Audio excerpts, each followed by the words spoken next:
Hey, listen, maybe we should have music or something to come on before.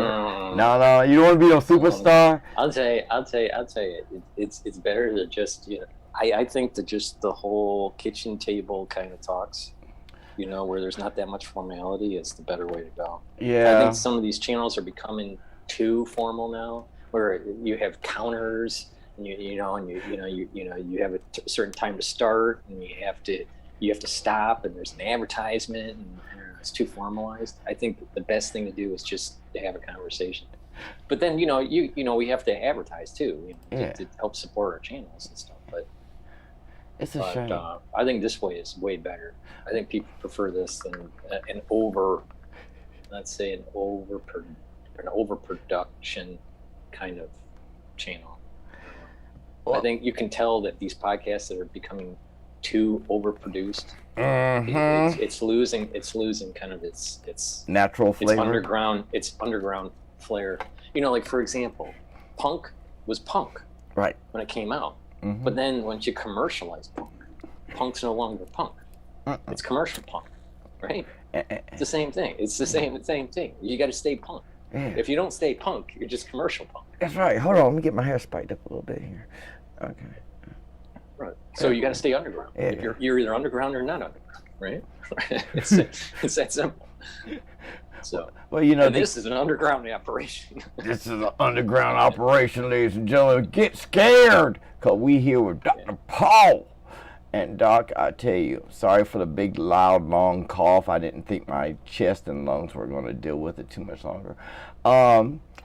Everything's going well. I was supposed to do this with you on Tuesday, and I want so don't forget that. I got a better thing to talk about because it's pissing me off. Why is it that Fauci does not want alternatives to taking a shot? I mean, for real. Listen, there are companies out there whose names I cannot mention, but there's a company out there that has 10 pills. 10 pills. And you're clear. Well, I found out later, but you're clear.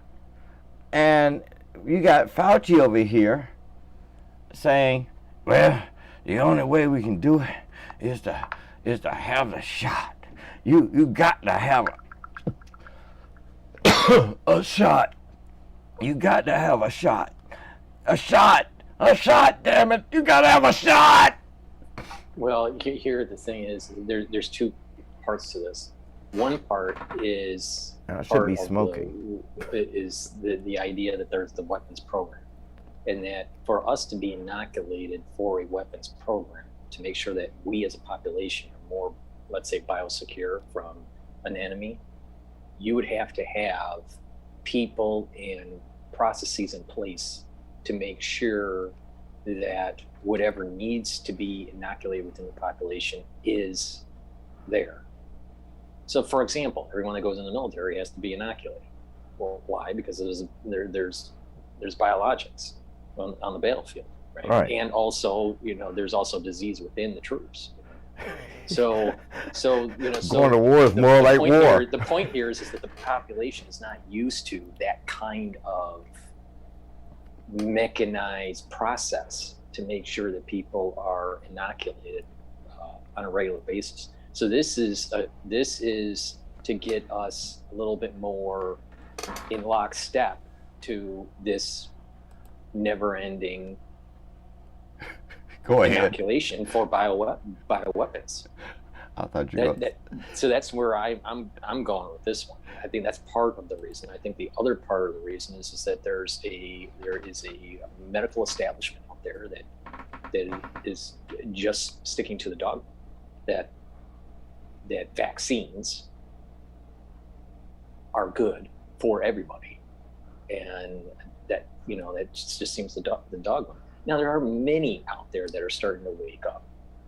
Even some of the manufacturers are starting to say, yeah, you know what, vaccines aren't for everybody. This idea that it's for everybody is a little going too far. Are there benefits of having vaccines? Yes, it does suppress disease, the spread of disease in the far majority of the cases, right? And so therefore they are a good tool in the toolbox, but you don't use only one tool in the toolbox. You use multiple tools in the toolbox. And if you have already received, let's say, the natural infection of SARS-CoV-2, it doesn't make sense to be vaccinated because you already have antibodies probably to something that is more closer to the current variant than the original epitope that's in the actual vaccine. So, and then the studies that came out of Israel stating that your antibodies last longer, the titers last longer through natural infection, and you have a larger spectrum of protection through a natural infection than the vaccine. The reason being is that your body will break up and present to the MHC the whole or other pieces of the spike protein. There's an S1 and an S2 subunit. Well, the vaccine is only designed to give you protection against the S1 subunit. Granted, the S1 subunit is the most important because that's where the regional binding domain is, but you can neutralize the spike protein by not just attaching to the S1 subunit. And then not only that, when you have natural infection, you these antibodies, they're like coupled. There's a I just love the way you did your. I'm gonna start drawing. I love the way you did your hands just then. I mean, it was like, hold on, let me do it this way, and I can feel something. Right. So these things are, they're the spike protein. The spike protein is like this. Okay. Right, but there's 3 of them.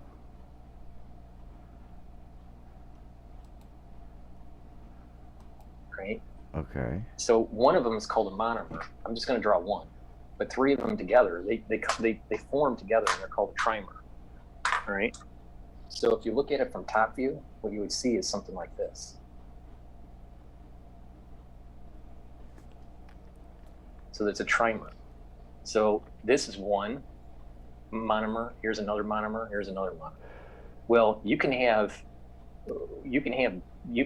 have spikes like that all over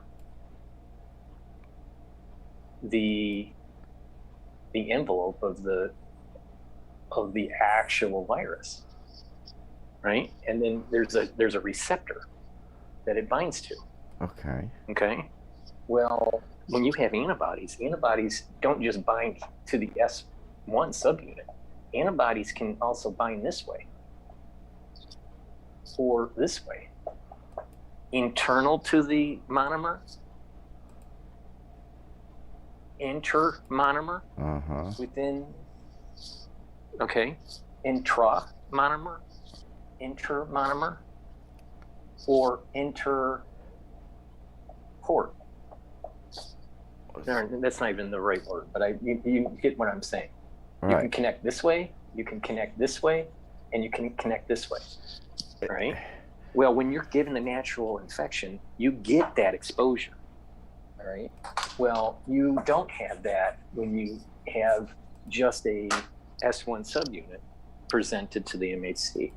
So, the point here is that you get a broader spectrum, and not only that, through the data from Israel, you have that, if you just look at it from the monomer perspective, you can get not just antibodies this way, but you can get antibodies this way. Wow. All right, so this is the reason why the Israeli data makes more sense for individuals to get natural infection. And this is why, by using antivirals like protease inhibitors or synthesized nucleoside type medications such as the Virapir, I think it's how it's pronounced, or let's say the French thing. Yeah, well, it's the Merck. It's the new Merck drug. when you use those kinds of drugs, you can, keep that infection down in the society. So it's multiple tools in the toolbox. The point being here, it's not just vaccines. Anyone that says it's just vaccines, I don't think that they're really looking at the total problem in its entirety. Unfortunately. Well, on the other side, I mean, are we now calling it officially a vaccine? I mean, it is a vaccine. It is a vaccine because it's designed to elicit antibodies. Okay, so you can have it. The technology could be dual purpose. Right. I mean, the technology is based on protein therapy, where you want to have something, a protein made in the cell that is infected with, let's say, the lipid nanoparticle, and then that cell uses that protein to either shut down or turn on certain processes that the cell would normally not do. Okay. So, for example, some diseases you have a lower concentration, let's say, of a certain protein, but you need it at a higher concentration, or you need a protein made and you just don't make it because you have a genetic mutation where you just can't make that protein. Well, having the lipid nanoparticle and messenger RNA platform being used as a treatment for those types of cells would help to produce the proteins that it needs for proper function. That's what it was designed. That's what that whole platform was designed for. Now, what it was trying to shut off cancer or turn on apoptosis.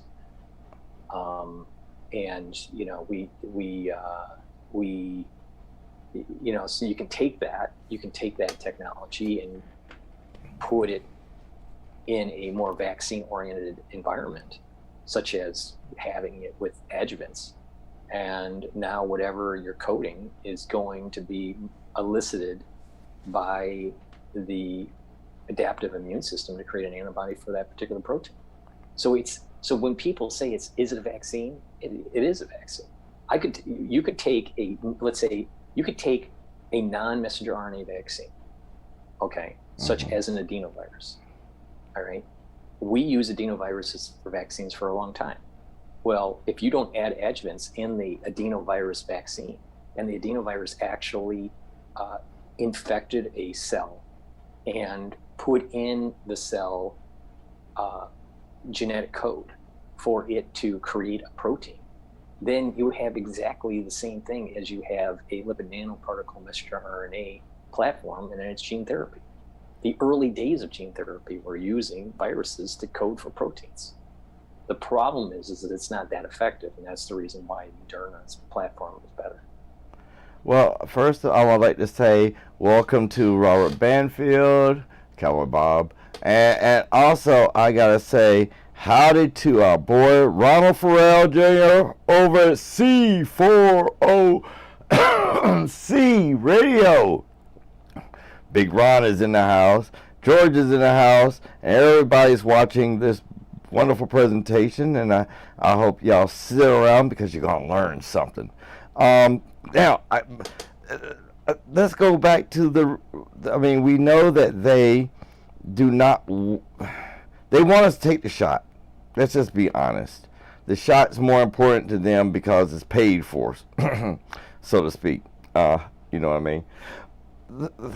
With the knowledge of medicine today, they should have known by now that, honestly, people are going to do their research and find a way to end the stigma of having to take a shot. With the technology we have today, we should be able to cure most ailments and diseases. I guess people are holding back that technology. I mean, if you can use mRNA for this, you should be able to use it for other things, i.e. That's right. That's cancer. That's the point. That's the point I'm making. Is that the messenger RNA platform can be used for a lot of different things, not just for vaccines. It was designed to present proteins in the cell to do certain things. You can design it to do a process that the cell should be doing, but it's not doing, making a protein to do something, or you can create proteins to shut off other processes, shut off other proteins, or present other RNA, small RNAs, to actually connect to the messenger RNA and prevent actually translation. So they're inhibitory. So you're right. But the thing is that science takes a long time. All right. And, you know, it didn't take long for COVID.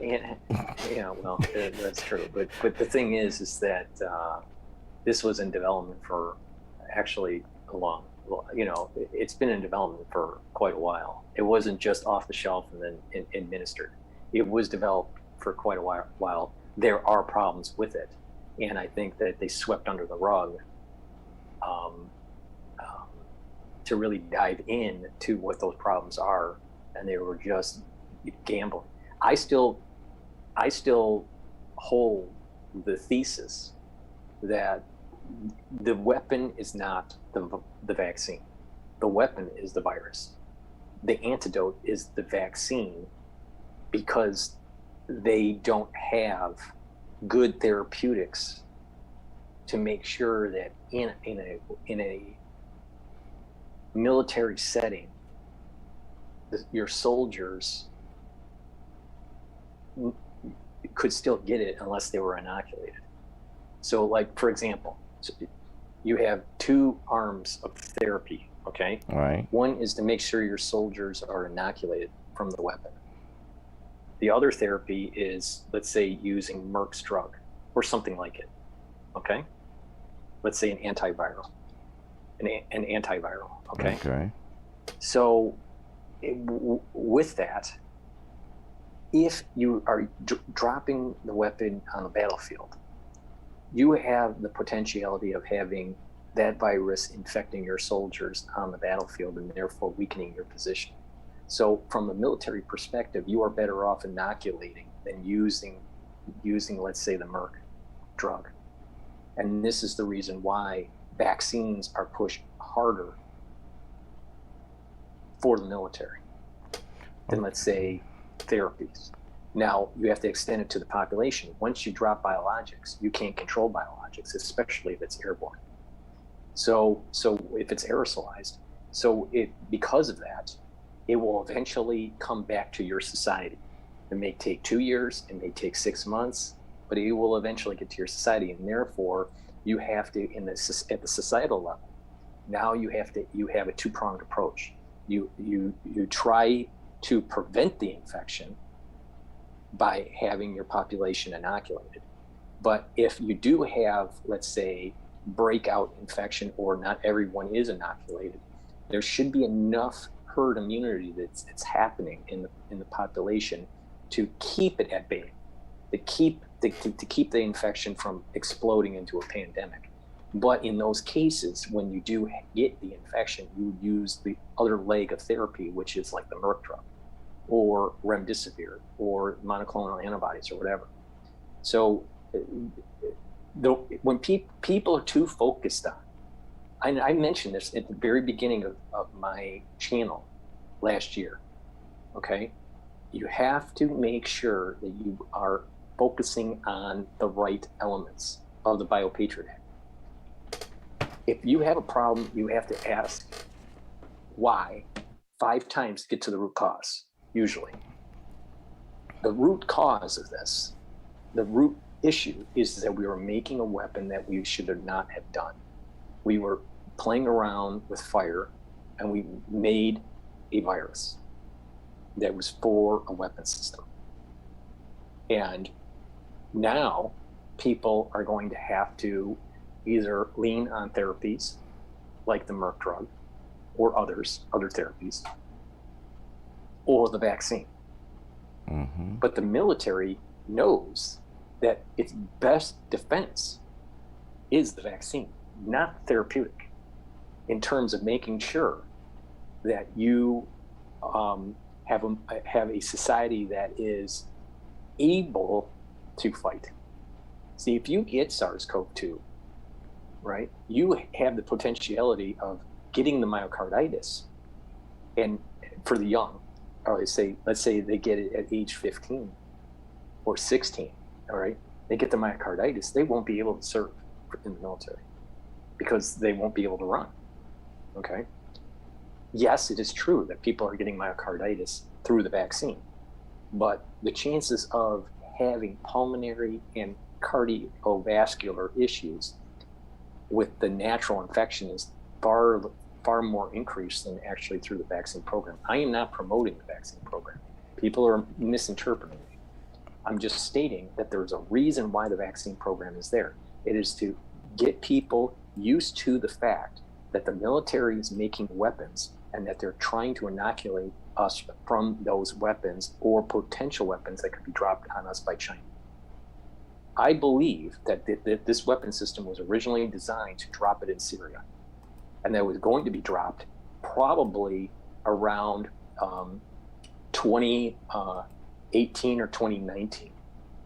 And the thought was that Hillary was going to be in office, not Trump, and that in 2018 or 2019, they were going to make their move in Syria. They would drop it in that urban environment, and then they would move in and actually control the situation, because it's too much attrition in an urban environment for warfare. Okay, so my take here is that people are too focused on a vaccine. Yes, I understand you shouldn't be, if you don't want to take it, it's tyranny and all that. But there's a bigger picture that's going on here. We have a weapon. We have a runaway DOD making a weapon systems. They're making weapon systems that they should not be making. And it's causing a spillover effect. And one of those negative spillover effects, is this vaccine program where now everyone is going to be forced to be in. All right. And it's not going to be just SARS-CoV-2. It's going to be forced influenza vaccines, because part of this weapon system is SARS-CoV-2, influenza, and HIV. They in the laboratory have a weaponized AIDS-like virus. And the reason why AIDS didn't work very well as a weapon system is because it had to be transmitted from fluid to fluid. It couldn't be aerosolized in its normal form. But when you modify a beta coronavirus, and you can package using that beta coronavirus as the vector, as the aerosol vector, now you can program that particle to be able to attack the ACE2 receptor or the sialic acid receptor for, let's say, influenza. And you get that in your pulmonary because it's an aerosolized system. You get the infection in your pulmonary system, and then what will happen is that as it starts to take hold and spread and go through your bloodstream and in through your lymph nodes, then you're now attacking the CD4 positive T cells. And if it's packaged with AIDS-like kind of capability to turn off your immune system, now you have a chronic capability and you have an acute capability within your viral vector. They were working on, they had the desire to try to aerosolize deadly viruses. They couldn't really. Anthrax was terrible to aerosolize, so it didn't work very well. Well, you can they have an aerosolized vector now, and that is the beta coronavirus. SARS-CoV-2 is the vector, and you can package in that many things.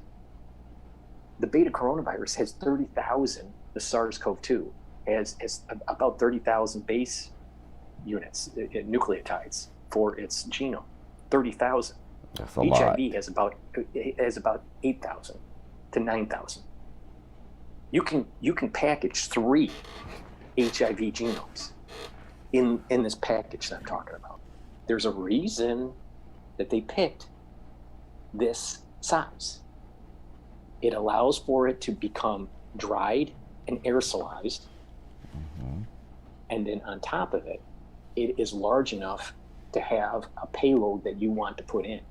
Let's do a mind experiment, Daryl.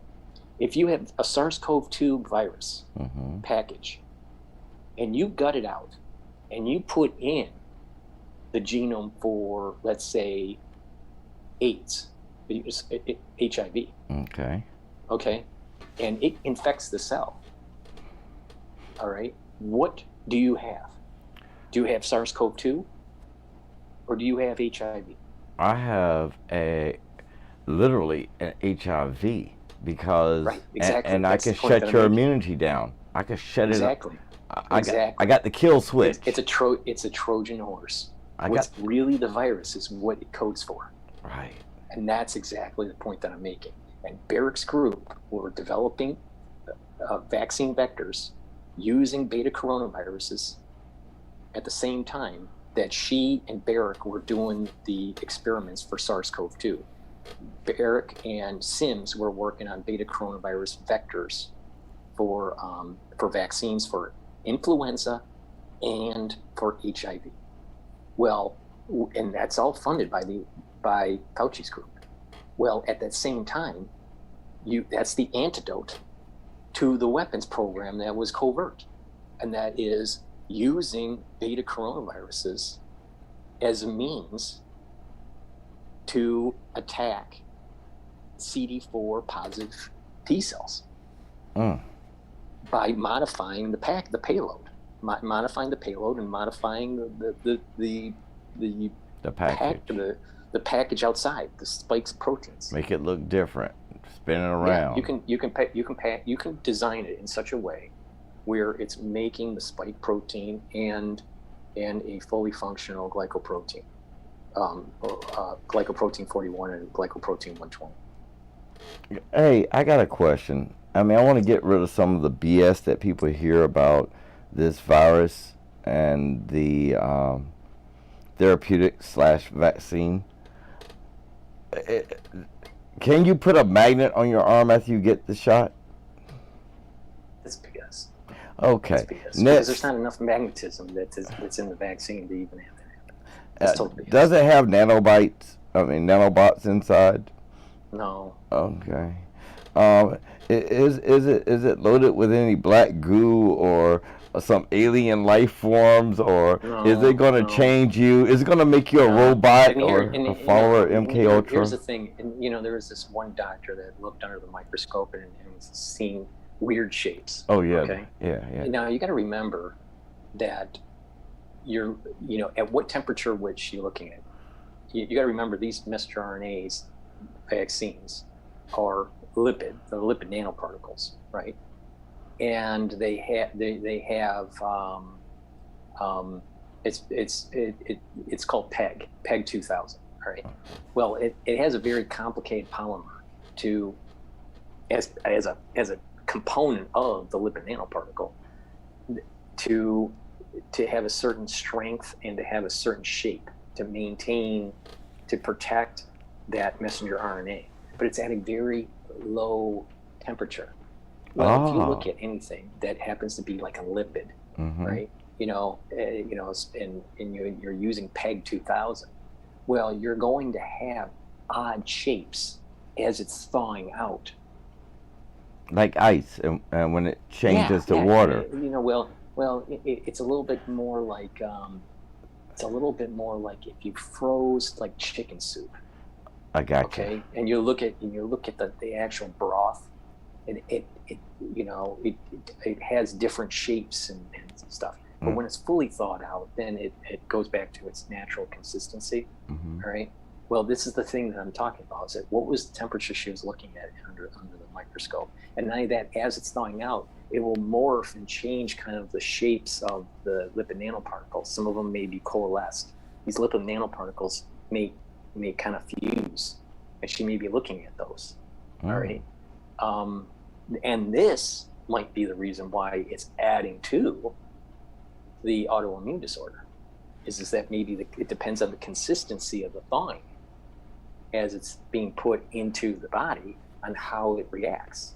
You know, it could be storage or manufacturing of this that causes some of the autoimmune disorder. All right. Okay. That has to be investigated. But the point here is that not everything is going to be so clean underneath at the microscopic level. You're going to have distortions of shapes and sizes. Right. So people that are focusing on the wrong thing, this is the reason why the truther community will always lose. Because they focus on the wrong thing at the wrong time. See, they didn't focus that it was a bioweapon made by the DOD when there were adequate number of people saying that it was. And last year, people could have gone to their representatives and said, why aren't you investigating the military's involvement in this virus? Instead, people were too focused on Trump. Yeah. I mean, right? That's the truth. Trump didn't mean anything. Trump didn't do anything. He just tried to get us. Right, but he didn't. But the point there is that him winning or losing had no bearing on stopping the weapons program in the United States. Oh. See, the truthers got it wrong. They couldn't, and then the truthers are getting it wrong again with the vaccine. They can't They're focused focus on the vaccine and not on the weapons system, and they're doing the exact same thing that they did last year because they put their focus on Trump. They missed the ball on the weapons program with the DOD. Here, in 2021, they're focused only on the vaccine. And then they come up with these crazy theories like 99% graphene oxide. I was going to ask about that. You know, and yeah, you know. I won't. You have to explain it to 99% graphene oxide is totally, that's not happening. Or it's lead, or there's nanobots or gray goo and all this crap. So it makes the truther community a bunch of idiots. How about that? Total idiots. But the thing is are there anomalies to the shapes of these, let's say, lipid nanoparticles underneath the microscope? Yeah, and that could be through manufacturing or through the temperature storage that's going on, or the thawing process during which you're looking at it underneath the microscope. So, you know, I just wish people would focus on the right things, and that is, we have to stop the weapons program. If they stop the weapons program, you wouldn't have forced vaccines. Well, the weapons program is a big secret. You know, it's like you don't keep on. Let's say you have a car that's not working very well. All right. But keep fixing it. You don't keep on just doing just basic repair on the car. No. You have to get to the root cause to fix it. Got to do an overhaul. Well, well, it's the same thing here. What's the real root cause of the problems that we're having right now when it comes to forced vaccines? It's the weapons program that was created by the DOD. If you stop that, you don't have forced vaccines. Is the weapons program the U.S. government, or is it the power that oversights the U.S. government? Well, I keep hearing this is a complicated issue here. I think that what's going on here is that the U.S. government. So something's called confounding. Okay. Right? But you have the U.S. involvement in making it. Right. Okay. All right. And the Pentagon wants this as a weapon system. Okay. The problem is that it's dual purpose. There's a scientific piece to this, right, and there is a weapons piece to this. So the weapons piece, the Pentagon wanted. All right. Okay. So, and then we also had in the scientific community, so I'll call it the military, USAM. Yeah. All right, USAM is the military. USAM is the military. So there's a military component. Then there's the USAS, which is the scientific side of it. The benefits of science to be studying something. Okay. All right. The military would say, "Oh, that gives us an edge on the battlefield." Right. Okay. Then there is a group. All right. We'll just call them the Order. The new world order, new world order. You see, order, yeah, the order. The order. Right? Okay. Who they are, I don't know. Right?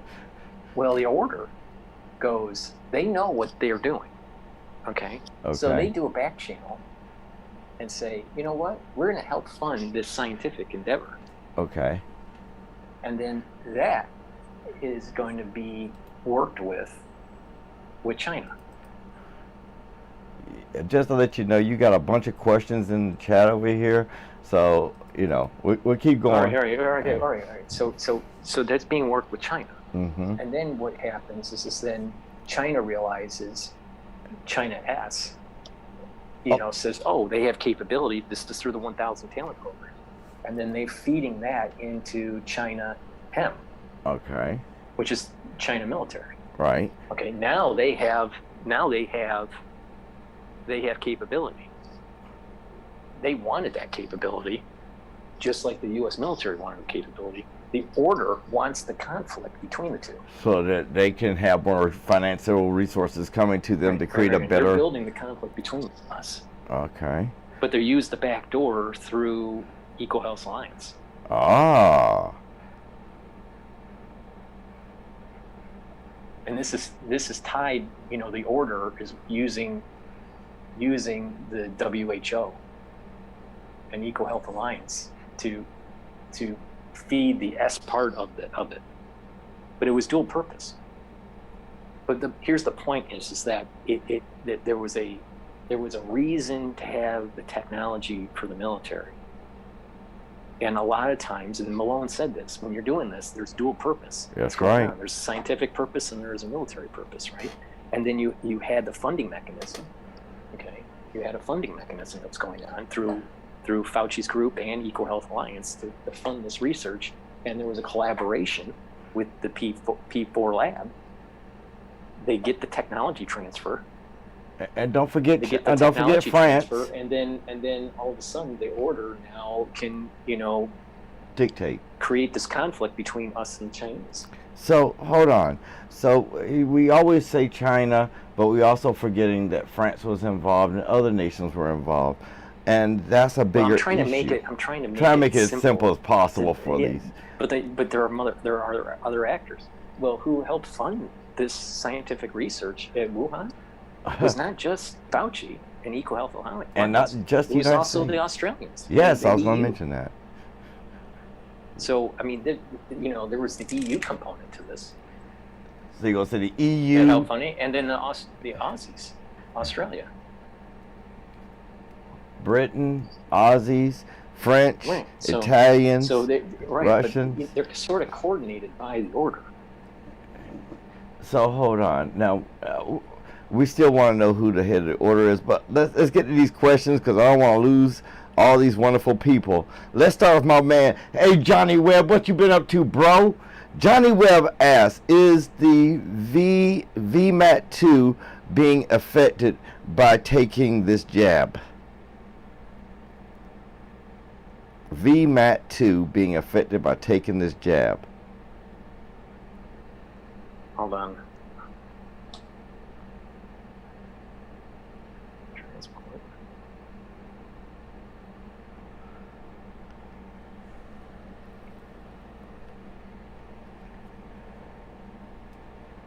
My God, I should just. Well, you remember when we were talking? Remember when we were talking about? Remember when we were talking about how the parasympathetic and sympathetic nervous system could be affected? Yeah. Right. So VMAT is part of a neurotransmitter process. All right. So GABA is an inhibitor. Right. So not to get too sciencey, but so what's going on here is that you have a vesicle within the neuron. All right, and this is the neuron. This is the presynaptic neuron. Right. All right. And then you have the synaptic neuron, a postsynaptic neuron, right? And you have receptors. Well, VMAT will help with dopamine. All right, and you can release dopamine. All right, Well, what happens is that there are inhibitory, there are excitatory and inhibitory neurons. All right, so this may affect inhibitory neurons, what's called GABA. So GABA. All right. Well, if you have an inhibitory neuron that's activated, then whatever's downstream is not activated. Right. So you may be disrupting the inhibition of certain neural networks. Okay. And this is what I was saying about the parasympathetic system being kind of shut down. The question is it neurotransmitter shut down, or is it the destruction of neurons? I was taking it from the standpoint that I was looking at it from more of a destruction of neurons because of autoimmune disorder versus an actual disruption of internal processes within the cell, like VMAT. You know, there's also there's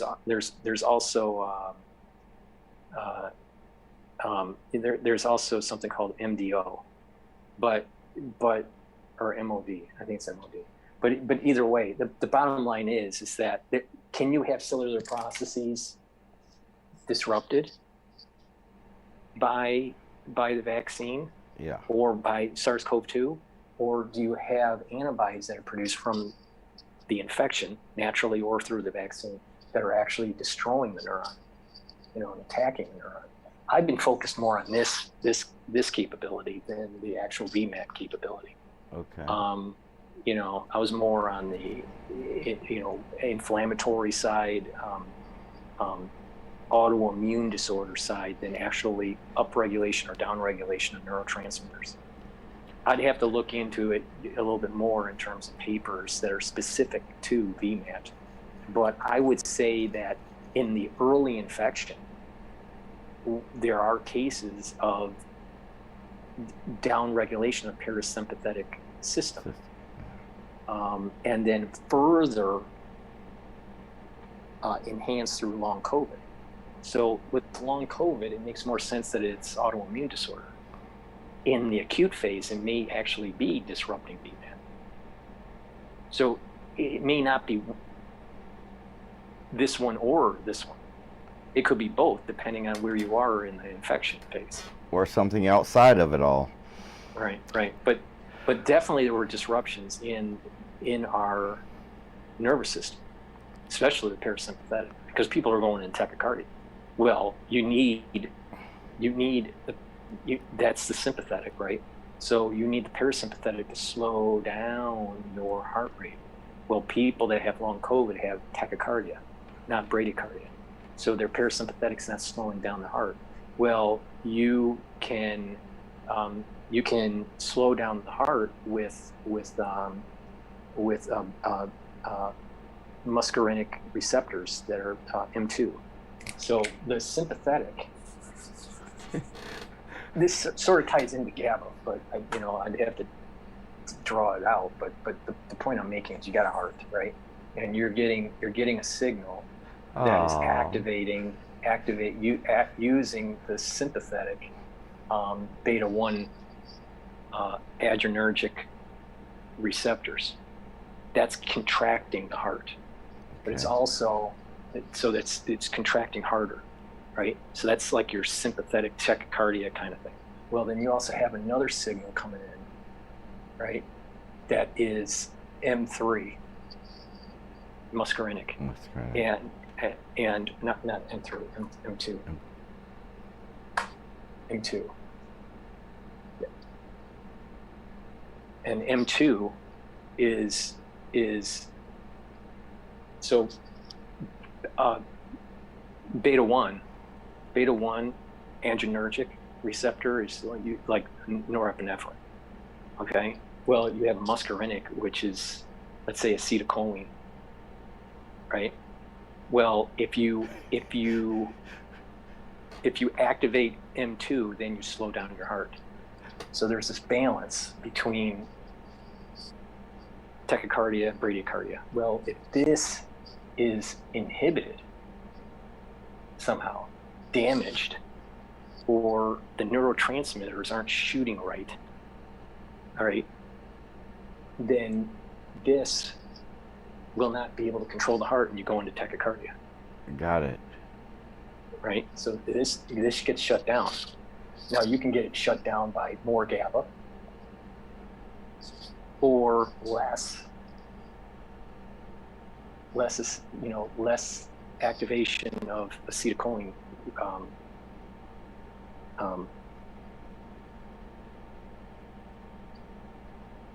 neurotransmitters being released.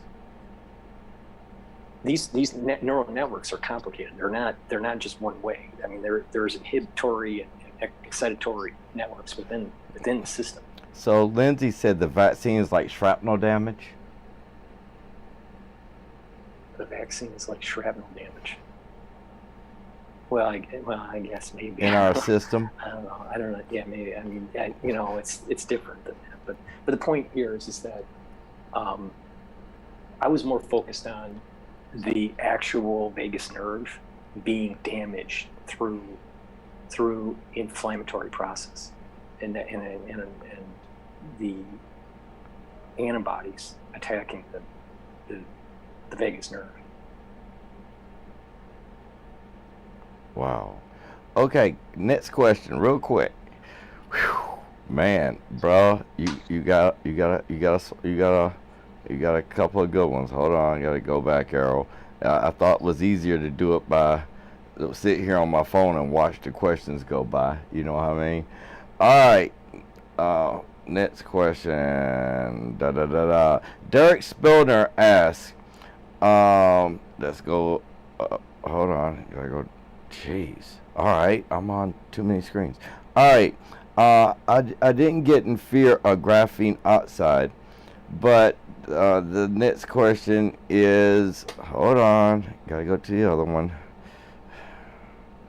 Let me reload it. Don't want to miss it because it was a good question. So there's the comments there. Oh, shots, but I just go here. All right, next question. Where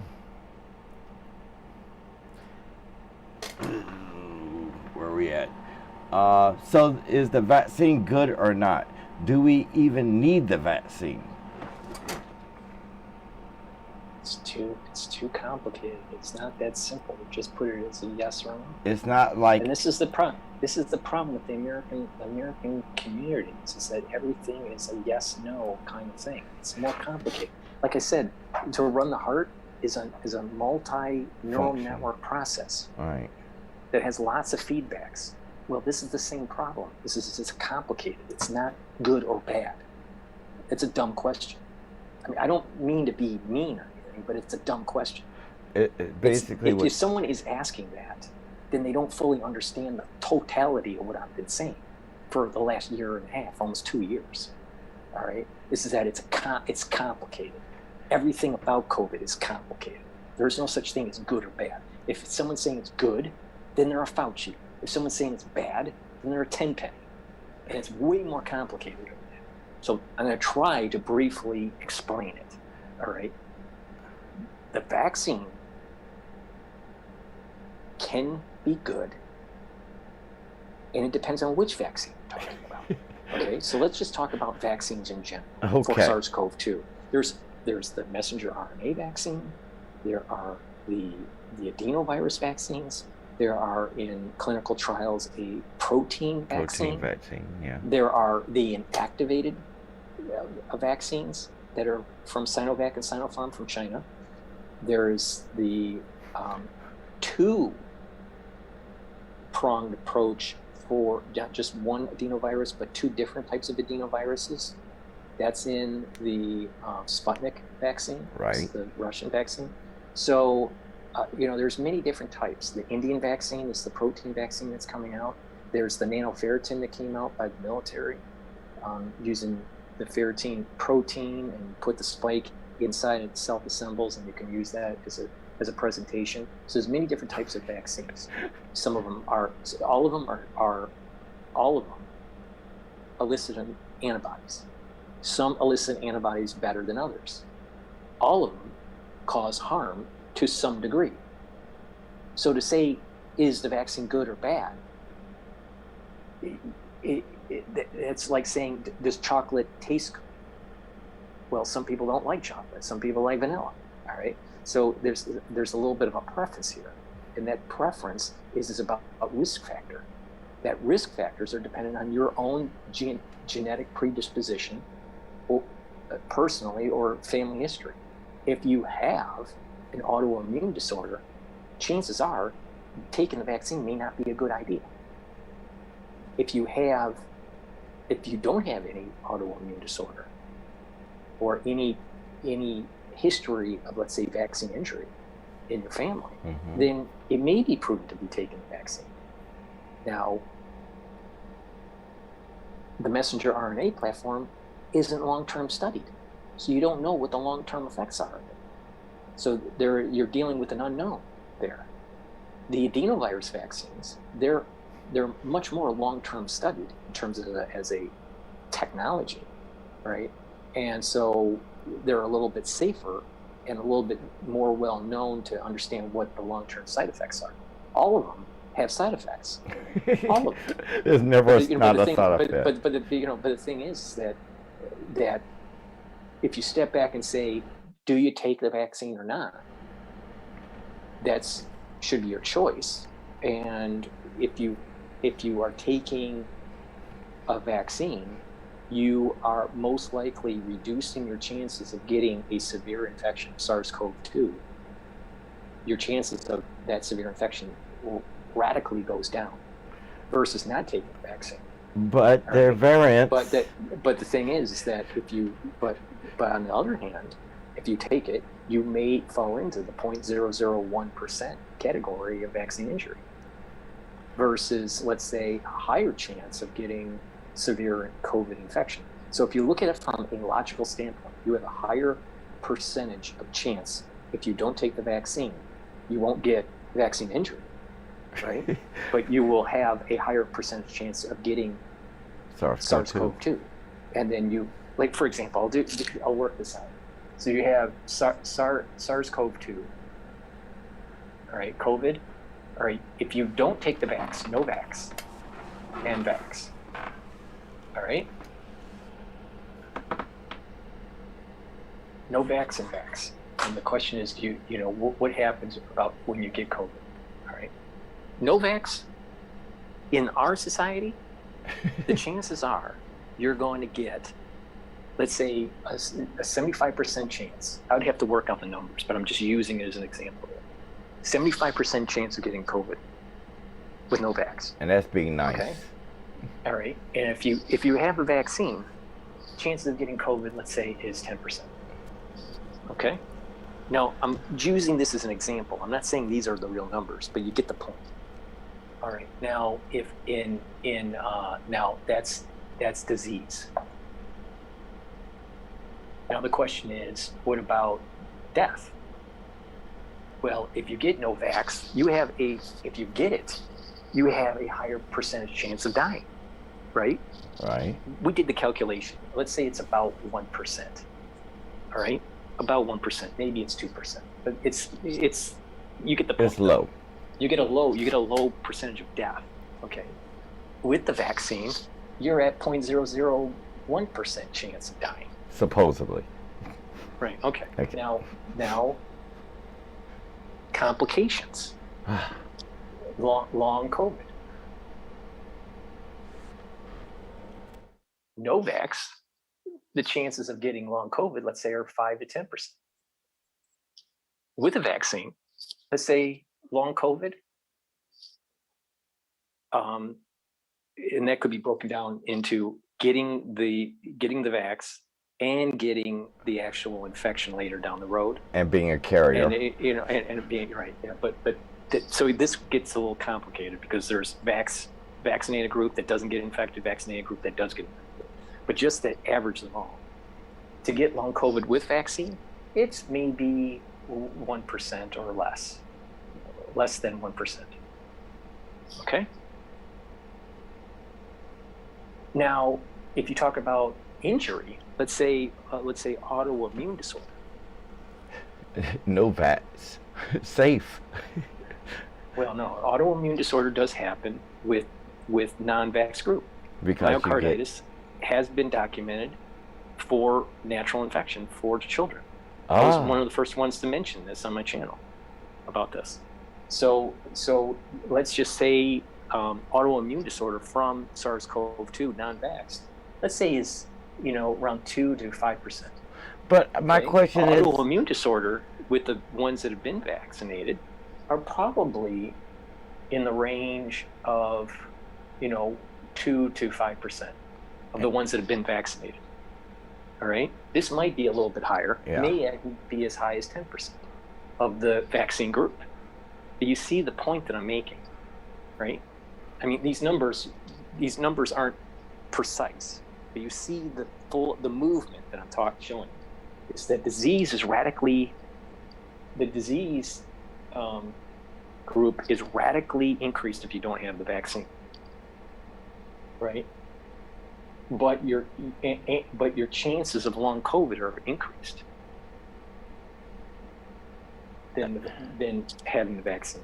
But when you take the vaccine, you're having probably a higher chance of autoimmune disorder than, let's say, the normal infection. So this is why I keep on saying you take a look at this and then you look at your own risk. What's your risk, your personal risk? All right? And if you have high risk for an autoimmune disorder, it may not be smart to take the vaccine.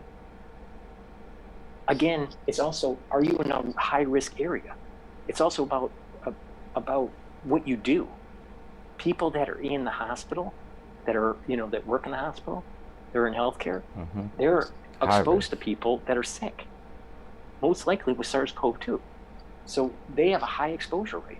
So it may actually, as long as they don't have a predisposition, it may actually be prudent from a logical standpoint to take the vaccine because they're in a high risk job, right? So it's not that simple. You just take the vaccine or don't take the vaccine. Fauci makes it sound simple. The president but does. But that's because it's not a bumper sticker thing out there. See, people do not think about the complexity in the United States, and therefore they just want a yes or no answer. And so Fauci would lose the argument if he tried to explain the complexity of this. Not only that, there's another component to this.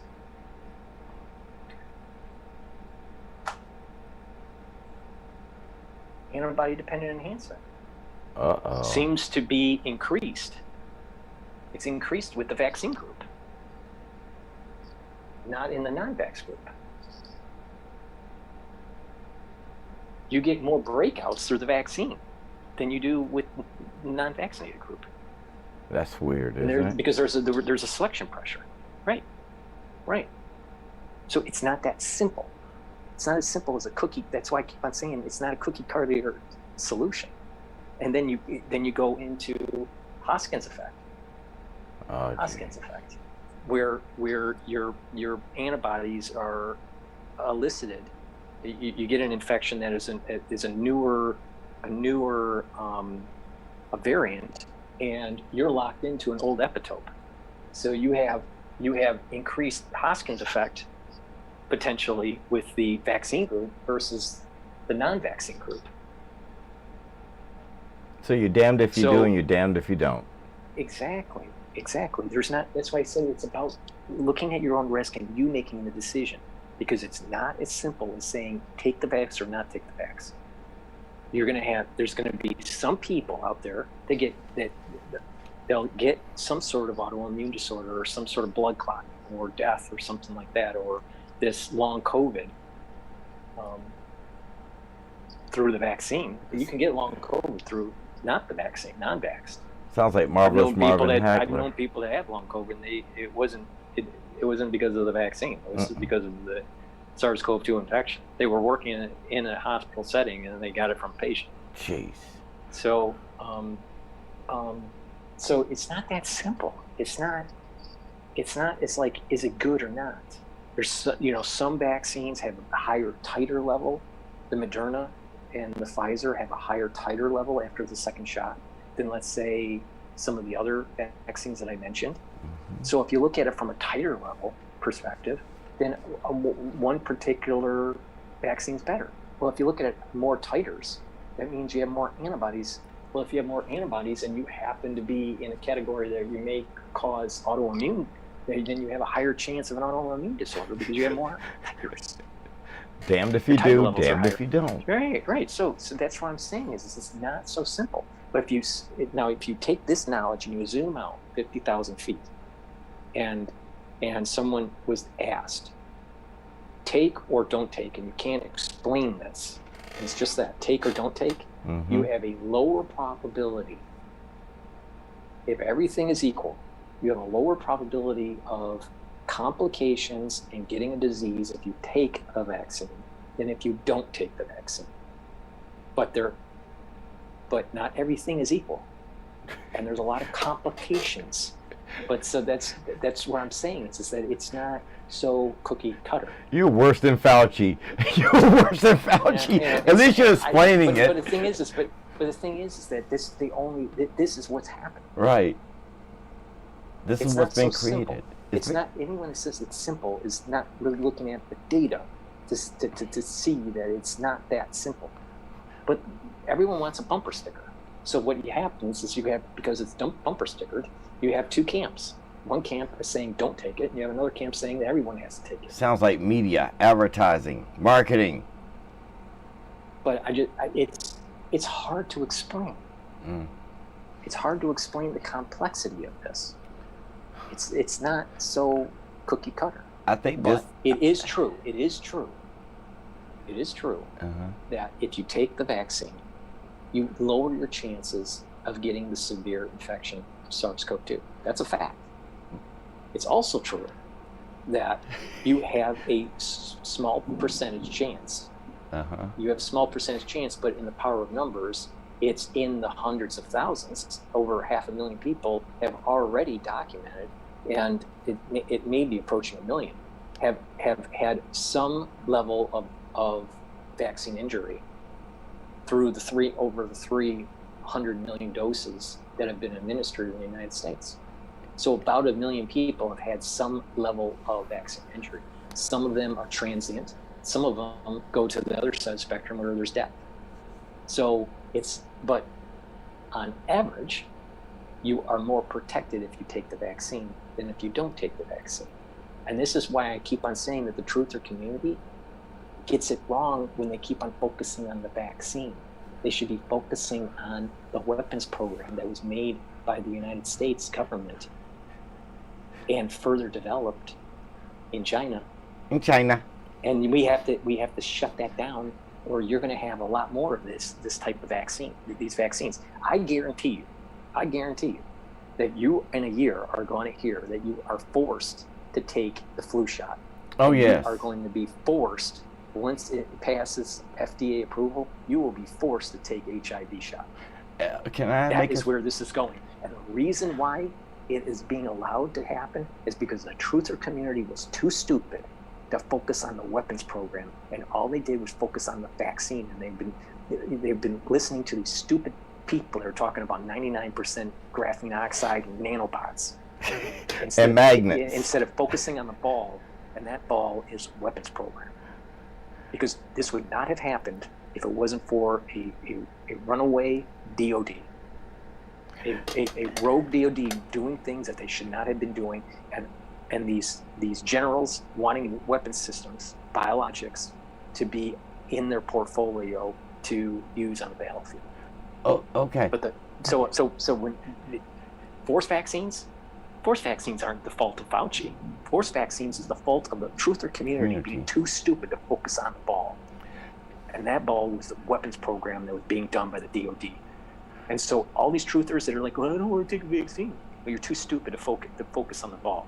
And now you're going to be paying the piper because you didn't listen to the people like myself and George Webb and a lot of others that were saying that the government is making things that they shouldn't be making, and that there's going to be, the scientific community is going to try to create a solution for the mad Frankenstein experiment that they did for the weapons system. And that's part of the Bio-Patriot Act that I was telling people about. They create a problem, and their solution is now the vaccine. And the Pentagon wants to have a system in place where they inoculate the whole population, and that gives them more leniency of being able to drop something because they know that it will circle around the world, and they don't want their population to be infected. Right. So you have to have some sort of inoculation system in place to kind of neutralize whatever you're dropping in the battlefield. Okay. And this is part of the reason, not the only reason, this is part of the reason why the third world countries aren't getting all the vaccines. Because where do we have the wars? Most of them are third world countries. And China's smart enough to realize that they have to inoculate their people off of a weapon system that we have. Right. Because if they're inoculated, the weapon system is neutralized. It doesn't mean anything. It's a mutual deterrence, right? The nuclear deterrence is because one side can nuke the other side, right? Right. Assured of mutual destruction, right? Or mutual assured destruction, man. But the thing here is that this is the same thing. You can neutralize the bioweapons program from the United States. China can neutralize it by making sure that its population is completely inoculated from whatever weapon system that we have. And we have to inoculate our people to make sure that when we do drop it, it doesn't circle back and hurt us. That's what was going on. Stop focusing on nanobot technology and gray goo and magnets and all that. It's stupid. Doc, you're getting intense. Okay, we got a bunch of questions, Doc. Let's see if we can get through some of them. Why do they not just put this information off? This is from Miss Cherry Bomb. Why do they not just put this information out in an attempt to stop the misinformation that spreads the fear? I can answer that one real quick. Well, go ahead if you want to answer it. Okay, you ready? The reason why they don't put this information out is, number one, I got a bioweapons lab I'm working on over here. I'd rather have you fools listen to these truthers and go hog crazy wild while we still work over here. You haven't stopped our production. Oh, no. We're going to still work. But while y'all arguing and, you know how they say cackling geese? Yeah. While y'all cackling geese are sitting there and following the shepherd, Fauci. I can't believe I called him a shepherd. And fighting over, who should get the shot and who shouldn't get the shot. Oh, you're forcing me. Oh, you're not. We still making something new over here. We making a good one over here just for you people. Mm-hmm. What it is that they had a covert program that's going to go over because now you have the Chinese having a biologic weapons program. And Derek Spilner said, the military is going to justify their doings that were covert operations back in 2008 to 2019. They're going to go over, and now that you're going to have a Department of Biologics within the Pentagon. Ain't that right now? It's because of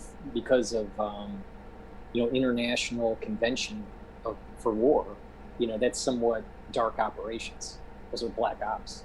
This is not. It's going to go over. It's not going to. It's going to move away from the covert part of this. And it's unfortunately the Pentagon wants every possible thing under the sun that they can use as a weapon system, even though they can't win a war. The Pentagon hasn't won a war since, World War II. And it's debatable even if they won World War II. Yes, it is debatable. I think, honestly, Americans can't win world wars. We can create wars. We can create destruction. Yeah. We can't win a war.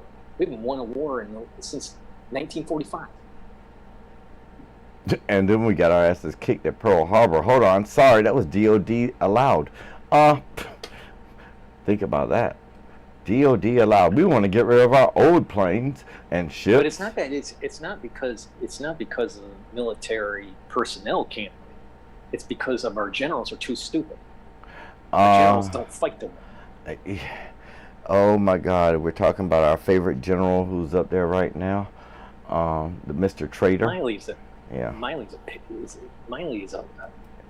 He's a traitor, absolute traitor. But so the part of the reason why they don't try to put in the news the complexity of this is a lot of people would not understand it because it's not bumper sticker, right? And then it goes against what the Pentagon wants. A system in place in our society to be able to inoculate when they need to inoculate the population. Forced inoculation. They can't just say, they can't just say we're gonna do forced inoculation because of a weapon system, because that's covert. They got to use it as well. We have a disease out there now, and we have to inoculate people. See, they're shadowing the disease now that was released, to be able to have in place processes and procedures to inoculate the population at large, just like how they inoculate the soldiers. Yeah, anyone that goes into the military knows what I'm talking about. Yeah, we have to have shots. Inoculated with a ton of stuff. Yeah, we get That's pumped. where this is going. That is what this is going for the population. The Pentagon is going to want everything and more of what they inoculate in the soldiers in your child. And that's the reason why they. The thing is that, and that's the they reason want why your children. I was telling the population is that they did not focus on the ball, and that ball was a weapons program. They want your children. The virus is the weapon. They want your children. I mean, honestly, look at what's going on. The FBI is now calling parents domestic terrorists. Hold on. So I have no rights over my own children? No, you don't. They belong to the United States government and the states they're in. And you have no right to tell us how to teach them. And you sit down, parent, because you don't understand. I'm going to lock you up. I'm going to lock you up. You're a parent. I'm going to lock you up. Because number one, we're doing what we know is best. You're just a incubator. I hate to say it. And then you have a scientific community that has their heart in the right place, but they don't. They lose balls. Force blinds on. They have force blinds on, and I think that the government would never do something like this. Scientific community don't have balls. They really believe this. That the government would not do something. That they wouldn't do. That they wouldn't make a weapon program. No, not the U.S. government. And that all viruses are zoonotic. Well, not all viruses are zoonotic because they do experiments in the laboratory. So how can you say that all viruses are zoonotic? They're not. They're not. There's actually quite a few that are very deadly that are not created by nature. They were created by man. Mm-hmm. And yes, they were put into an environment for study. But the thing is that there's dual purpose. There's a scientific study of it, and there's a weapon study. And please, DARPA doesn't do anything unless it has a military application. I was getting ready to go to that. And please, people, remember one thing. If you think scientists know it all, you miss the scientists that are working for our government. Mm-hmm. Because the scientists that we're talking about are independent studiers, independent researchers, people trying to expose. I'm not talking about the truthers either. Independents, people that rather just come out and talk about it and show you the proof and the evidence and the information. And then on the other side, you got the government scientists that create nuclear weapons, atomic bombs. Oh, I'm sorry. Us scientists knew about. We didn't know nothing about the creation of the nuclear weapon or the atomic bomb. That was so, that was in a closed circle. The public didn't need to know. And that's what they believe. The public does not need to know. Because y'all have loose lips. This is the issue I have with the FBI, the CIA, the NSA, TSA, the military brass. They're doing things that are eroding our constitutional freedoms for one. And they're doing things that are pernicious, that over time is creating a black swan event. Where it's literally creating Jurassic Park. Did you say Jurassic Park? It's gonna, and it's gonna break out, and they're not gonna be able to control it. And they have this hubris scientific and military hubris that thinks that they can control what they're making. And this is why I came onto the scene. I got a PhD in finance using chaos theory. I know what I'm talking about. This system is chaotic. He is chaos. And it's going into a chaotic attraction. And when things go into a chaotic attraction, that means that the system that you used to have no longer is the system you have. And it will go into a new system. Now, some people use it as the Great Reset. It's a chaotic attraction. Thank you. That's what's going on here. And it's rapidly changing your way of life because you didn't focus on the ball. The truthers, the reason why this is happening is because you fucked up. You fucked up. And until people look in the mirror, these patriots and the truthers and all that, they look in the mirror and say, damn, Dr. Paul Cottrell, he's right. We fucked up. Until we do that in a collective, this is going to continue on. And then once, if we do have that cathartic moment, then we'll be able to actually do something about this. And that is hit the root cause. The root cause is this: you have a scientific and military apparatus doing things that they should not be doing. And until we stop that, we are going to continue to have this. SARS-CoV-2 forced vaccinations is the appetizer. It's the appetizer. You're going to be forced with influenza. You're going to be forced with other vaccines. And once it gets approved, HIV is going to be administered to you. The vaccine, the HIV vaccine. That is not going to be an option. It's going to be mandatory. It's going to happen. Well, if it happened with SARS-CoV-2, why can't they just say, every vaccine now is going to be administered? It's a slippery slope. I mean, they just literally took over. All you parents out there, they took over your choice for your children. You have no decision to make. Hold on. I got it on paper right here. It says I am the U.S. government and you can't tell me what to do. I'm here to protect and keep you safe. at my expense. Exactly. And that's why I keep on telling people, follow my lead. I've been right. I have been right from day one. Yep. January 25th, when I became famous about this, all right, I've been right from day one where this was going. I said that you were going to lose your civil liberties through the Bio-Patriot Act. This is what I coined it. All right. And the virus was a weapon system, and that there was going to be forced vaccinations, and that people, if they didn't fight for their freedoms and get engaged as informed citizens and stop the weapons program, that this was going to lead to never-ending medical tyranny. All right? So not only do I warn people, see, like you have Tenpenny that warns people and tries to sell a book. You have Judy Mikovits also warning people and selling a book. Yeah. Yeah. Hold on, where's your book? Damn it! You need a book. I will. Well, no. I'm not trying. What I'm trying to do is give solutions. Give solutions. Protecting your civil liberties and protecting your body. And from my perspective, SARS-CoV-2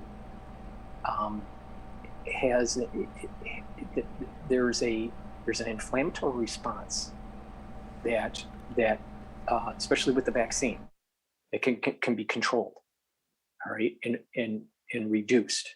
And when you take certain things to reduce that inflammation, it reduces the chances of what I was saying about the negative side effects of the vaccine or the long hauler syndrome that's tied to autoimmune disorder. So, and I have done this on multiple videos, but for the ones that are listening and the ones that will be watching this replay, take ashwagandha. That root. Ashwagandha root, right?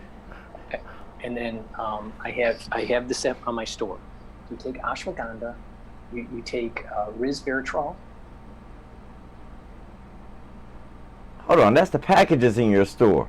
That's the good stuff that keeps you strong. Resveratrol.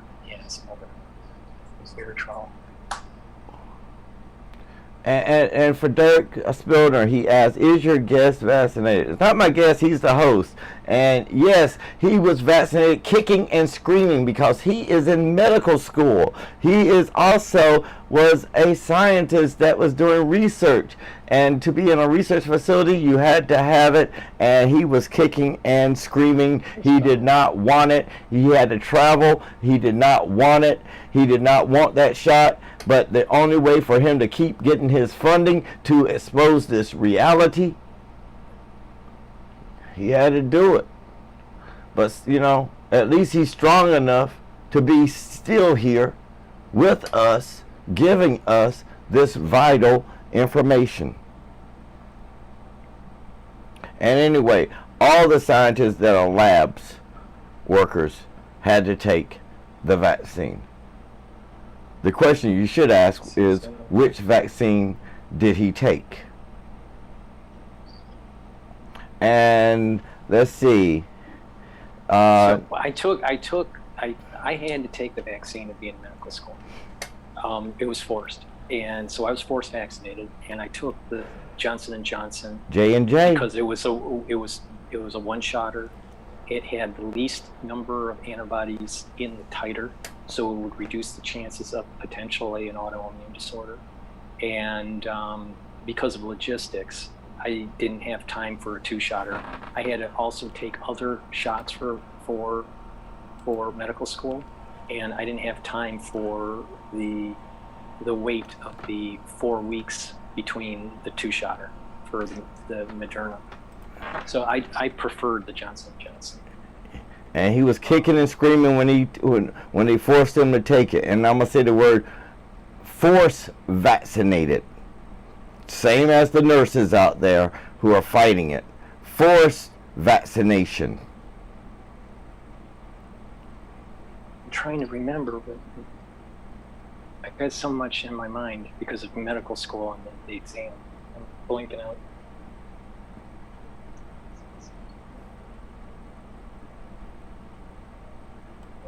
C60. Oh, 2 months ago. Okay, so you go on my store, and I have different videos. It's called HIV on Brighteon. It's the HIV War Room, episode 48. It goes into detail what the protocol is, how much to take, when to take it, pre-vaccine, after you take the vaccine, how long you take, what's the dosages, and all this. So there's a recipe to this. I don't have time to do that. Just go to Brighteon and look up HIV War Room, episode 48. It goes into detail what the protocol is. The part of the protocol here is the ashwagandha, the resveratrol, the NMN, the Max 30, the C60, and the turmeric. All right, basically what it does in a nutshell is bring down inflammation. And it will bring down the ROS, which is the reactive oxygen species. And with that, it will allow your body to calm down your cytokines, the pro-inflammatory cytokines. That's part. It's bringing down that pro-inflammatory cytokine response. And that will help your body heal through. It's not a cure, right? But what it is it's calming down your system to try to prevent an overreaction. Because what happens with autoimmune disorders is it's an overreaction. So this is reducing the chances of that overreaction. But on top of this is part of my anti-aging protocol. And the idea and the theory of anti-aging, or slowing down the aging process, is that you reduce your inflammation, chronic and inflammatory response in your body, and your body will heal, and you'll start to age less. And it does work. The ashwagandha is an anti-inflammatory, and it also controls your insulin levels. So you reduce your sugar levels. So people that are diabetic, that are hypoglycemic, if they take this, then you'll notice that you won't have to take, let's say, your metformin as much. The resveratrol is a antioxidant and anti-inflammatory, and it helps with apoptosis of senescent cells. So it helps clean out your system, and by doing that, your tissues will regenerate and actually be younger. The NMN, which is what I don't sell, but it is a nicotinamide mononucleotide. That is synergistic with resveratrol. It is a precursor to NAD+, which is part of your energy production. All right. This protocol helps to update and provide healthy mitochondria in your cells. When you get older, your mitochondria starts to age because of the ROS. And what happens is that you have less energy production. The mitochondria you need to make the ATP. Well, when you're older, you don't have healthy mitochondria and you start to lose your energy, and all cellular processes start to break down. Sleep all day. See, Max 35 neutralizes pathogens, and by doing that, you're reducing chances of your body having to fight organisms.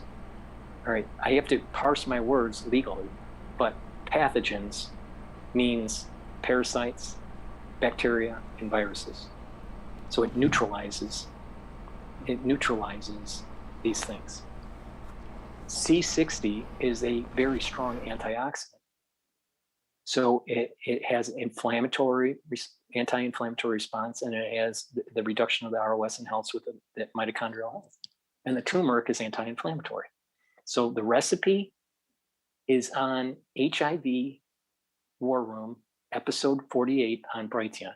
I can't have it on YouTube because it gets taken down. But you go to my store, buy the products, use the discount, all caps, discount 5, you get $5 off, and follow my lead on this. Follow my lead on this, and what will happen is that this will help to reduce the chances of an adverse side effect. It reduces the chance. I'm not promising that it's going to not do, because I don't know your genetic predisposition. But this is what I did. I took it. I did the protocol 4 days before the shot, and then what you do is, if you took the one shotter, then you would wait 14 days with the protocol. And then, you let your body heal. If you're doing the 2-shotter, then you have to do the protocol for that interim period of 4 weeks. And then after you take the second shot, you do it another 14 days. And then you can go into maintenance mode or just stop the protocol. The maintenance mode is basically the anti-aging protocol that I've been doing for a long time. So it helps to support my research on the TAT protein, which is an inflammatory allopathic medication that can be used to treat GBS. I'm trying to build a system that is similar to TAT. So TAT is controlled. It's a controlled substance. Well, this stuff's not a controlled substance. But it has similar features that in combination will have similar effects when it comes to downregulating pro-inflammatory cytokines. So that's why I gave you a solution. I'm not trying to sell a book. I'm not trying to have clicks on a video. I can't even get clicks on a video because I have to delete the video so I can stay up on YouTube. So you go to Brighteon and you can see the recipe. You can help the research that I'm doing and help support the channel. And it helps your body. It helps your body by getting less chronically inflamed. And it's also a solution. If you follow the protocol, if you follow my recipe, it will reduce the chances of some sort of adverse side effect by taking the vaccine. Now, and this is based on the theory that overreaction of your cytokines is a signal, a potential signal for autoimmune disorder. And that by calming that down, you reduce the damage that an autoimmune disorder could take place. So this helps. this would help. This is what I did when I took the Johnson and Johnson. So, but go to get the full recipe, you know, how much to take, when to take it, and, you know, listen to the video, HIV War Room, episode 48 on Brighteon. And then you've been warned. You've been told on how to move forward, how to heal your body.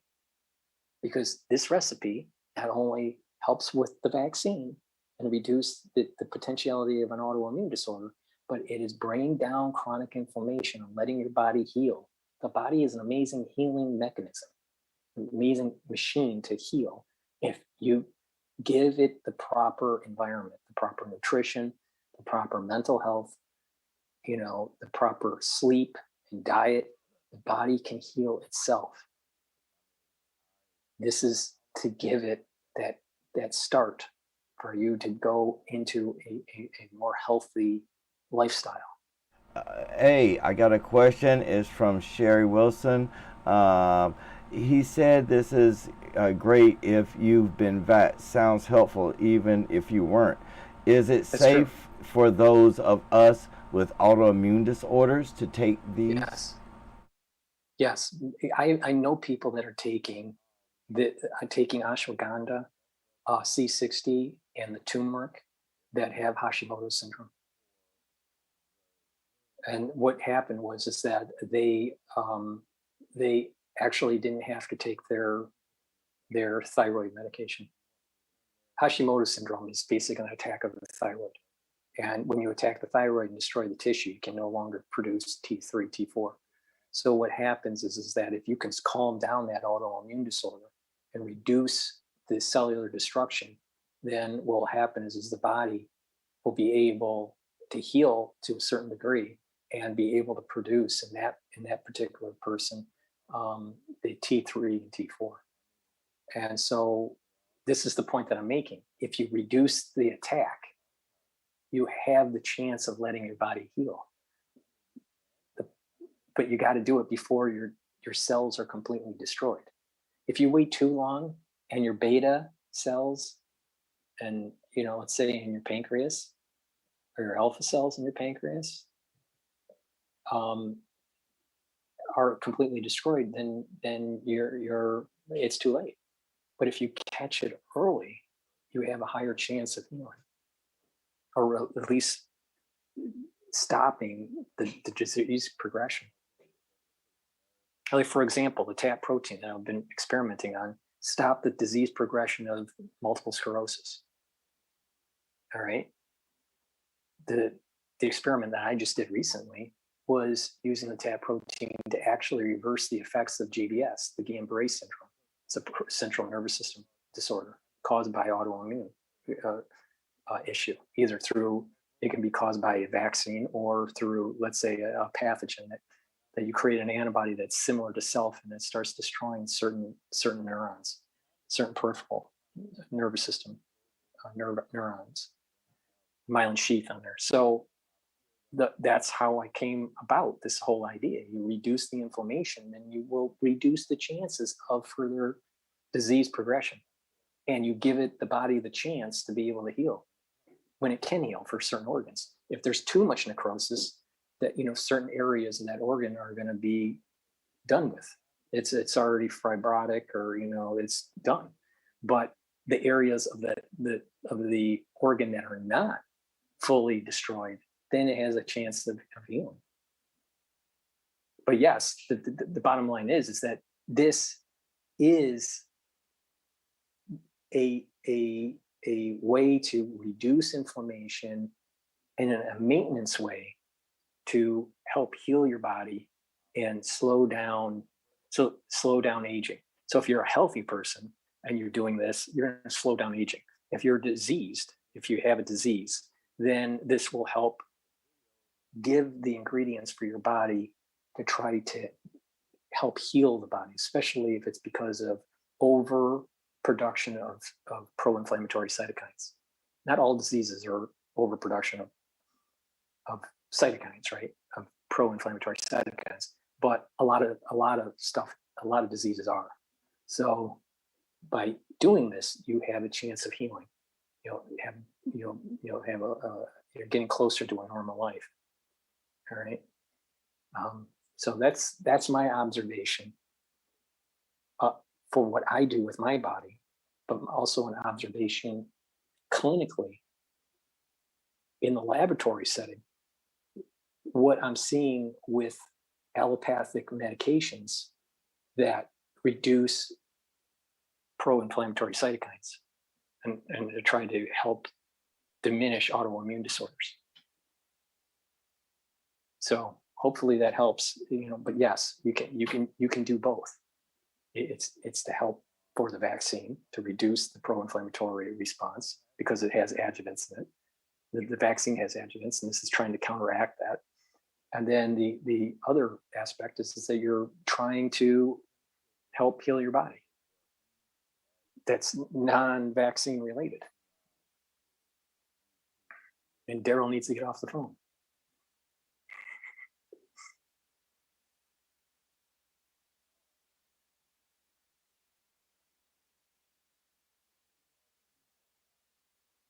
I don't know why Daryl's still on the phone. But that's my take on it, on how to deal with this situation. Hey, Daryl. Hey. I don't know why he keeps on talking. He's on the phone. Hey, Daryl, get off the phone.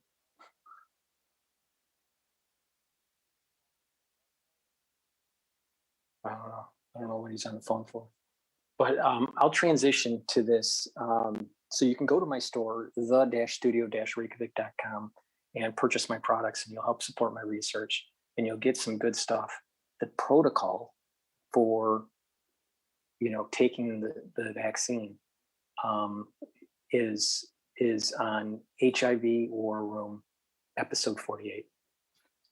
So Daryl, hey, Daryl. And Daryl can't hear me.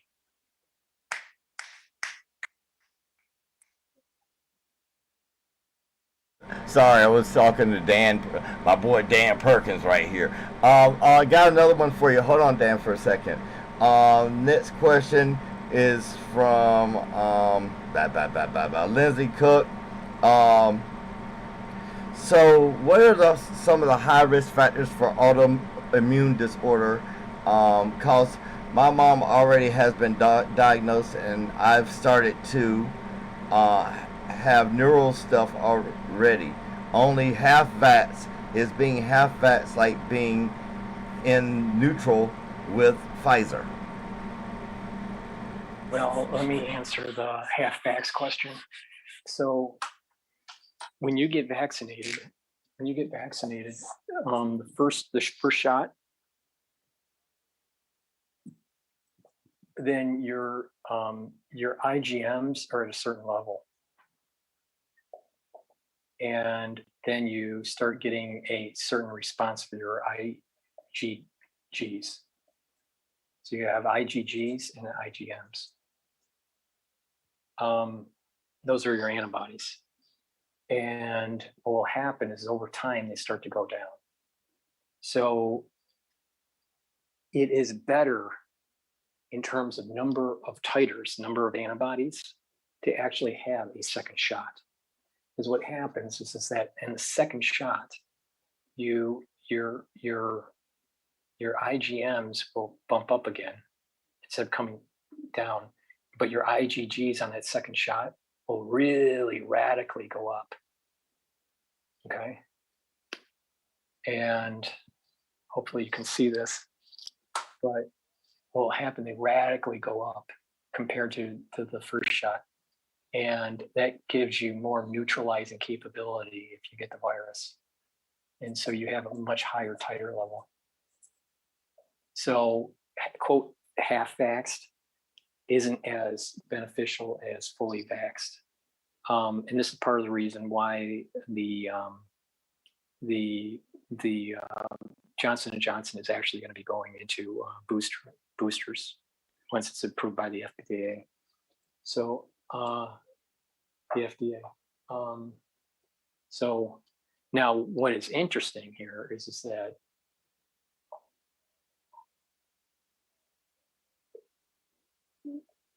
when you're taking the protocol, all right, on this, and right after the first shot, you're kind of like reducing that inflammatory response. So you said that you already have some predisposition. Well, some predispositions are like showing arthritis in our joints, or they might be the Hashimoto's issue. Some pancreatic problems or another kidney issues, maybe autoimmune disorder, viral. Let's say Epstein-Barr, herpes, different herpes simplex viruses. They are aggravated by stress. If you reduce the stress, then let's say the herpes simplex viruses that are there's three different types. There's alpha, beta, and gamma for herpes. So the alpha type is more of like the skin lesion type herpes. The chickenpox is also a herpes virus, and that is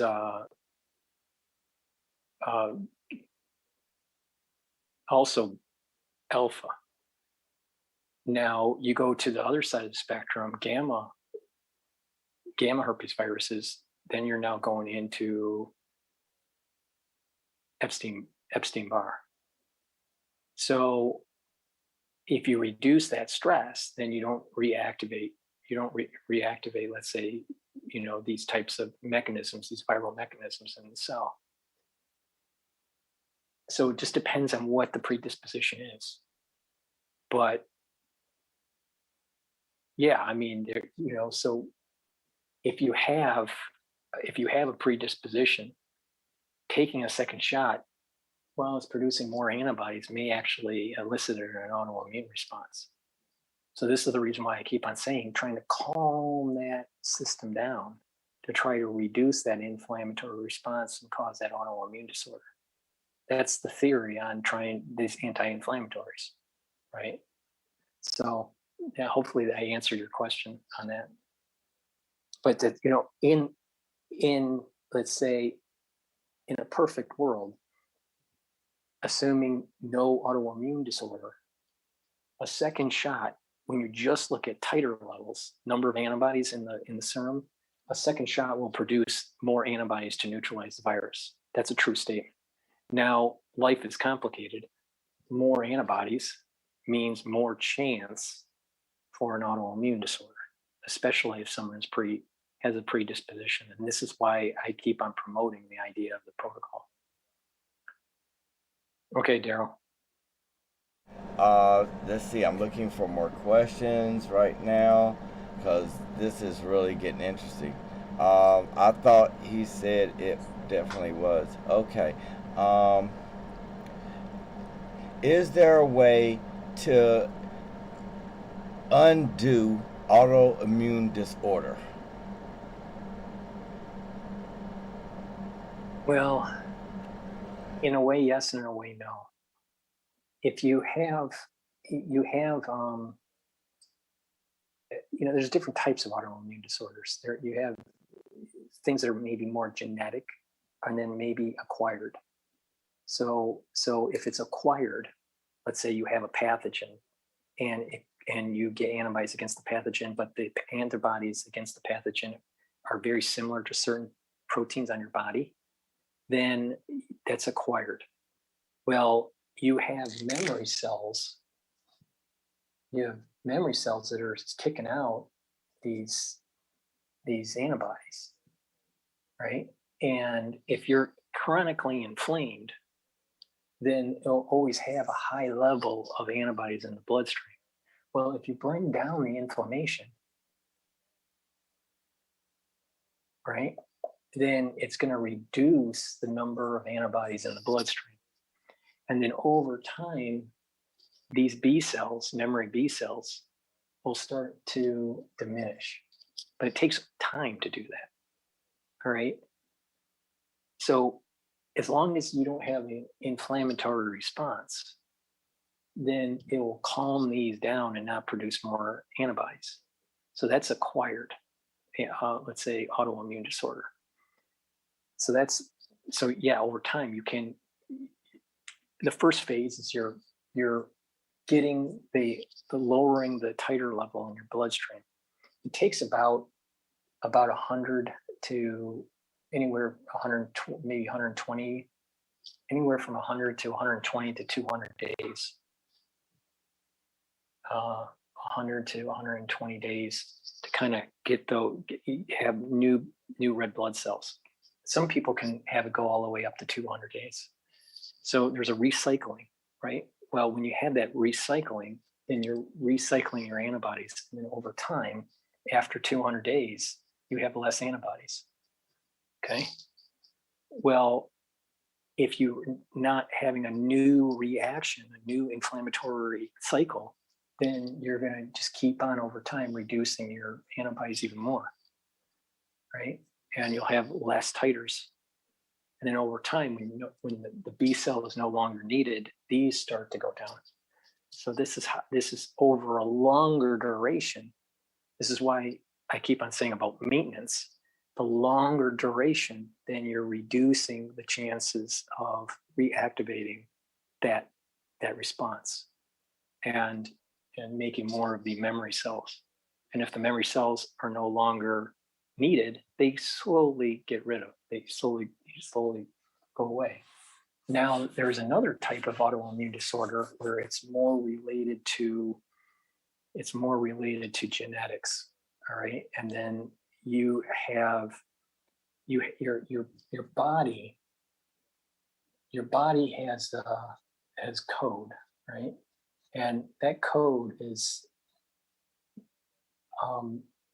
making cells, let's say your T cells and your B cells, right, have genetic issues inside.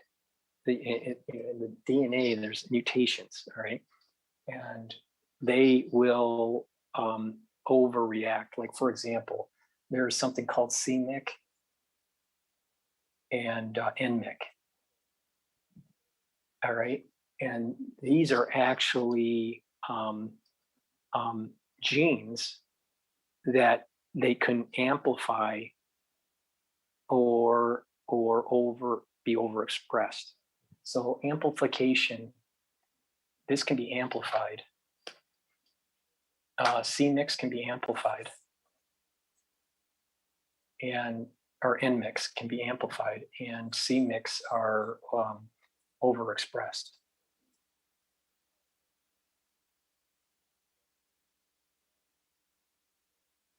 And what will happen is that these amplifications and overexpressions will actually lead to disease, certain types of diseases. So some things you can't just change because it's at the DNA level. But if there is an inflammatory response that is causing CMYC or NMYC to actually be activated, then there is a way to slow it down or inhibit it. To inhibit this process, whatever that process is. So this is just one example of many, really, where it's at the genetic level, and you can't change the genetic of it, right? But you can try to prevent it to activate. Like, for example, Epstein-Barr. Epstein-Barr is you have, let's say you have well, let's just say herpes, for example. Okay, you have in your cranial nerve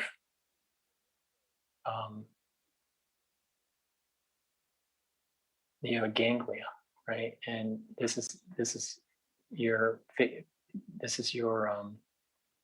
trigeminal. So V5, V5-1, V5-2, and V3. So V1, V2, V3. It's this is the ganglia, and the actual herpes virus is actually inside the ganglia. And if you get stress comes in, right?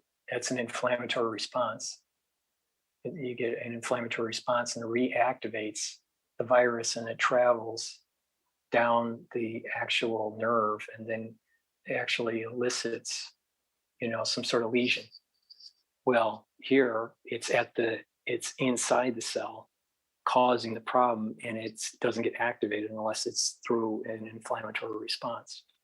So there's an example where you could try to reduce inflammation and reduce the chance of reactivation of the herpes virus. So, there's different ways to look at it. So, so hopefully I answered that question. Hey, Daryl. Yes, my brother. All right. I'm here. I'm done. You're done? Okay. Well, good night, everybody, and welcome, and thank you for being part of this awesome show. Peace! You didn't say good night, Dr. Paul. Good night.